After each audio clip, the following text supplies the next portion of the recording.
Good morning, students. Today we will read a story. The name of the story is Kanjus Gangadin. So open your book at page number 97, chapter number 20. The name of the story is Kanjus Gangadin.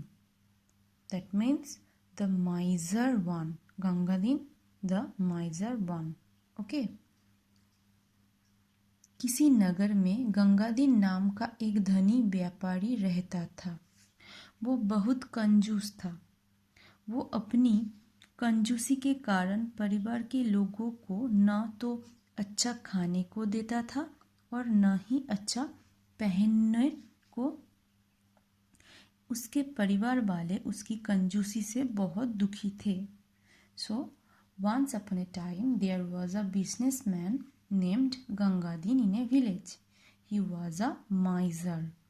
So he did not provide his family with good food and dresses.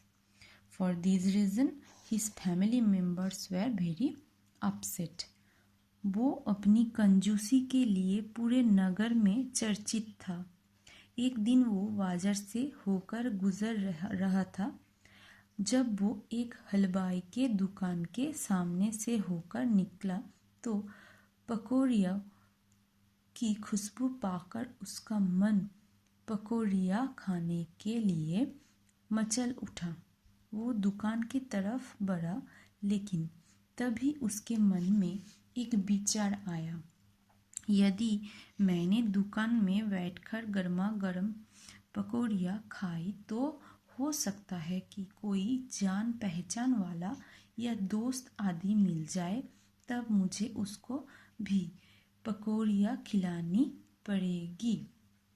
So one day when he was passing by a sweet shop, he got the smell of frying pakoras.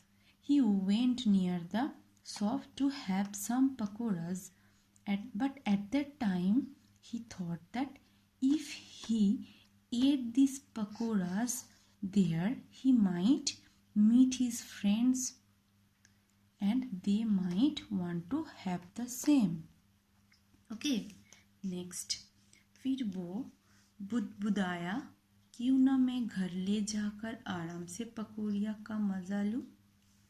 So he murmured that he should take the pakoras in the home and have fun of eating them. Okay, on the next page. तभी उसका कंजूस moon बोला, और अरे मूर्ख, पकौड़ियाँ घर ले जाएगा तो पत्नी और बच्चों के साथ बंटनी पड़ेगी. But then he thought that if he took them to the house, he would have to share these with his wife and children. Gangadin ने सोचा, ये तो मैंने सोचा ही नहीं था, फिर क्या करूं? सोचते सोचते उसे एक उपाय सूझा. वो तेजी से अपने घर की ओर चल पड़ा. घर पहुंचकर उसने अपने नौकर को बुलाया और कहा, मेरी बात ध्यान से सुनो. जल्दी से बाजार जाकर हलवाई के दुकान से गर्मा गर्म पकौड़ियाँ ले आओ, लेकिन पकौड़ियाँ लेकर घर मत आना. मैं खेत में जा रहा हूँ, इसलिए तुम भी वहीं आ जाना. और हाँ, ये बात घर में किसी को पता नहीं लगनी चाहिए. अब जल्दी जाओ. Okay, then he got a plan. He went home and called his servant and told him to go to the shop and bring some pakoras for him and go directly to the field where he would be waiting for him. He also forbade him to tell this thing to anyone in his family. नौकर तुरंत बाजार की ओर चल दिया. नौकर के जाते ही गंगादीन भी खेत की ओर चल पड़ा. कुछ ही देर में नौकर पकौड़ियाँ लेकर आ गया. गंगादीन एक पेड़ के नीचे बैठकर मजे से पकौड़ियाँ खाने लगा. So the servant went to the shop and brought some pakoras for Gangadin. and Gangadin sat under a tree and began to have them happily. इस बीच गंगादीन का एक हमशक्ल राजा के दरबार में पहुंचा। उसने राजा को प्रणाम करने के बाद कहा, महाराज, मैं आपसे एक विशेष कार्य की आज्ञा लेने आए हूँ। राजा बोले, कैसी आज्ञा? महाराज, मैं अपना सब कुछ जरूरतमंदों को दान करना चाहता हूँ। मैं आपके माध्यम से ये घोषणा करवाना चाहता हूँ कि नगर में किसी को भी किसी भी वस्तु की ज़रूरत हो, वो मेरे घर से आकर ले ले।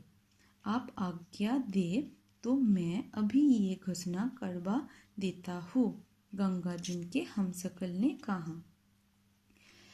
While these all were happening, a man who looked just like Gangadin reached the court. He told the king to announce that he wanted to give his everything who were in need of this. He told the king to announce that whoever wanted anything must go to his home and have this. Okay. Next, राजा उसके बात सुनकर चकित रह गया।